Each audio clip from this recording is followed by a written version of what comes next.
Assalamualaikum. Ngebakso di pasar makam. Pengalaman yang saya tulis kali ini adalah pengalaman misteri saat touring dengan seorang kawan dari Purwodadi, Grobogan, Jawa Tengah sekitar 3 tahun yang lalu. Selepas kami dari Ciamis, Jawa Barat baliknya aku ikut mampir ke rumah kawan di Purwodadi untuk istirahat sehari sebelum balik ke Tuban, Jawa Timur. Keesokan harinya selepas asar dengan mengendarai motor masing-masing dia mengantarku sampai Beledugku sekalian untuk menemaniku untuk mengambil gambar di objek wisata itu dan sekedar menikmati es kelapa muda yang memang banyak dijual di situ. Keasikan melihat objek wisata bumi yang sedang berfoto itu hingga tidak terasa hari sudah menjelang maghrib. Baru selepas maghrib saya memulai perjalanan pulang ke Tuban, yang mungkin membutuhkan 3 atau 4 jam perjalanan.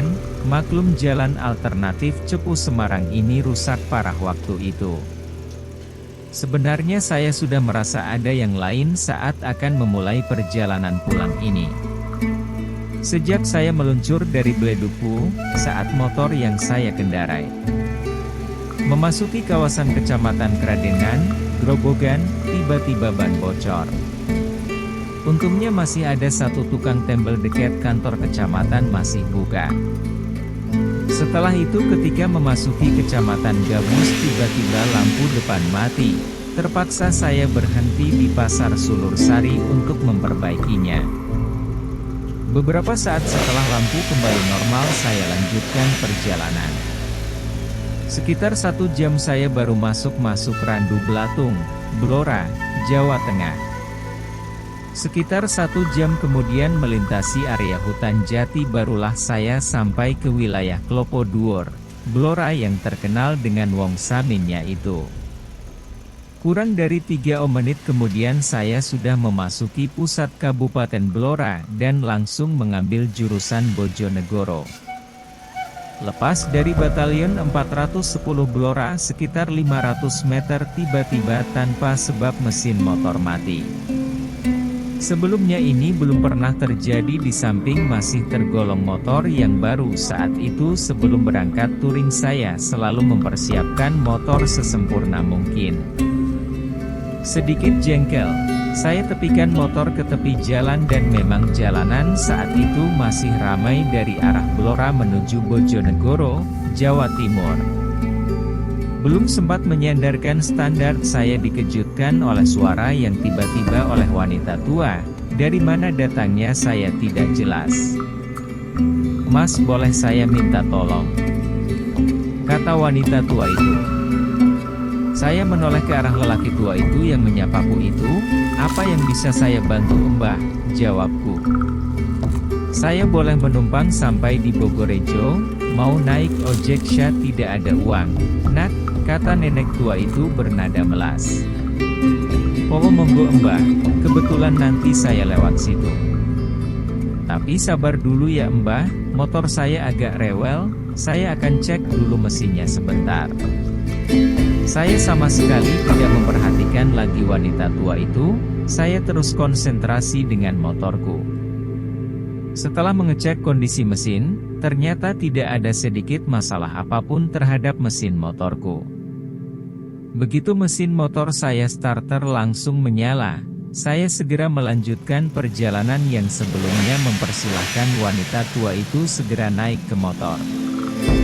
"Pegangan ya Mbah," sambil aku lajukan motor, namun kali ini saya hanya melajukan motor dengan kecepatan standar karena membonceng seorang wanita tua lagi. Waktu tertunda lagi 1 jam lagi untuk sampai ke rumah. Bau wangi dari wanita tua itu sebenarnya yang membuat risih. Sebab bau wanginya tidak seperti wangian pada umumnya, saya rasa wangian itu aneh. Dalam pikir saya, nenek ini gaul juga, ya masak punya parfum tapi tidak punya uang untuk ojek. Namun, aku tidak mempedulikannya, saya anggap bau wangi seperti ini sama dengan wangian wanita yang ada di kampung saya juga.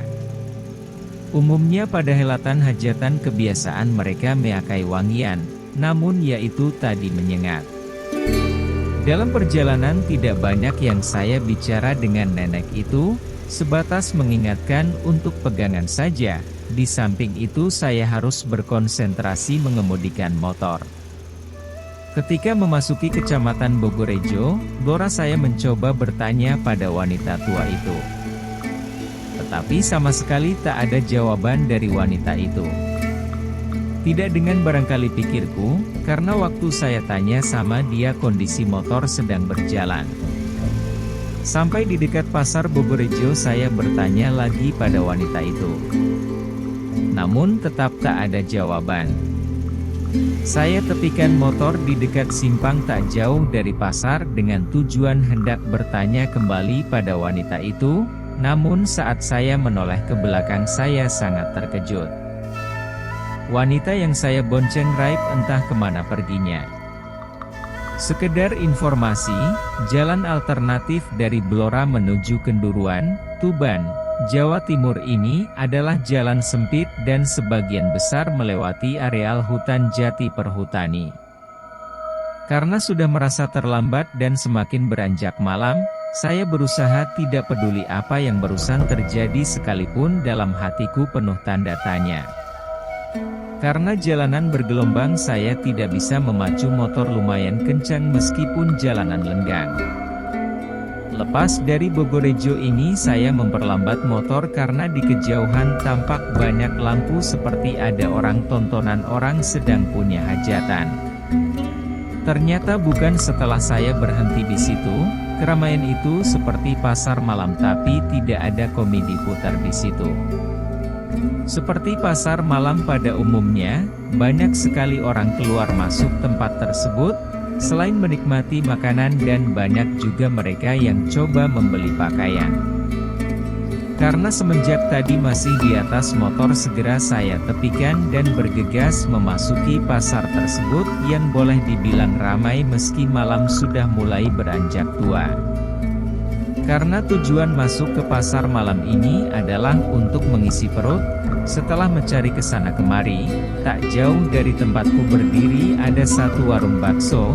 Saya pikir bakso paling tepat karena panas dan lumayan mengurangi rasa dingin juga. Sambil menunggu bakso yang saya pesan disajikan saya menyalakan sebatang rokok. Namun saya merasa ada yang aneh ketika memperhatikan orang-orang di sekitar pasar malam itu. Dalam hatiku bergumam, aneh sekali pandangan mereka kosong semuanya. Banyak suara riuh rendah tetapi mulut mereka tidak ada yang berbicara. Lalu itu suara dari mana? Biasanya orang di desa selalu bertegur sapa sekalipun mereka tidak saling kenal, dan kali ini bulu kuduku mulai meremang. Namun saya berusaha tetap tenang, karena saya menganggap itu adalah angin yang berhembus perlahan. Sekalipun pasar malam tersebut hanya diterangi dengan cahaya lampu-lampu petromas namun suasananya terang dan ramai. Untuk menghilangkan rasa jenuh dan bosan saya mengeluarkan handphone lalu mencoba SMS ke orang rumah sambil melihat jam yang sudah menunjukkan pukul 23.58 waktu Indonesia Barat. Saya tidak menyadari kalau saat itu sedang atau barangkali berada dalam dimensi lain. Kemudian saya masukkan lagi handphone dan melepaskan lagi pandangan ke arah balik saya duduk. Saya mendapati pasar malam yang mulai sepi. Bahkan hampir separuh wilayah pasar malam yang tadi saya lihat tinggal sebagian saja. Sama sekali masih belum menyadari apa yang saya alami. Saya menganggap kalau sebagian orang sudah membereskan dagangannya karena sudah larut malam. Saya masih tetap santai kembali. Saya melihat ke arah warung tempatku memesan bakso. Penjual bakso itu tampak sibuk karena melayani orang yang lebih dulu dariku. Lalu saya melepaskan pandanganku ke arah samping. Ternyata sudah gelap, tinggal beberapa penjual saja. Kembali saya dibuat heran, waktunya begitu cepat. Seharusnya orang beres-beres makanan waktu minimal setengah jam, akan tetapi ini hanya terjadi beberapa detik saja. Sungguh-sungguh aneh. Lalu saya lihat ke arah warung bakso tempat saya pesan tadi, ternyata masih juga sibuk dengan pembeli yang lain. Ketika saya menoleh kembali ke samping kanan ternyata sudah gelap, dan begitu kembali menoleh ke arah penjual bakso yang ada di depanku ternyata sudah gelap. Seketika saya terperanjat kaget, sementara sinar bulan saja yang tampak tetap terang. "Kemana penjual-penjual tadi?" gumamku. Dengan cahaya bulan perlahan-lahan saya memperhatikan sekeliling. Saya lebih terkejut lagi ketika melihat batu nisan di tempat saya duduk. Dan yang lebih terperanjat lagi tempat yang saya duduki yang sebelumnya adalah terlihat bangku ternyata adalah kijingan makam. Saya bergegas meninggalkan tempat ini dan langsung menyalakan mesin motor. Sebisa mungkin saya berusaha tenang mengemudikan motor menuju kenduruan. Sambil tentu saja dada terus bergemuruh.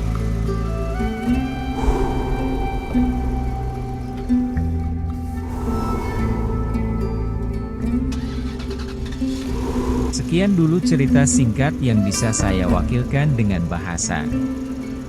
Sampai ketemu lagi pada kisah dan petualangan saya selanjutnya. Wassalam.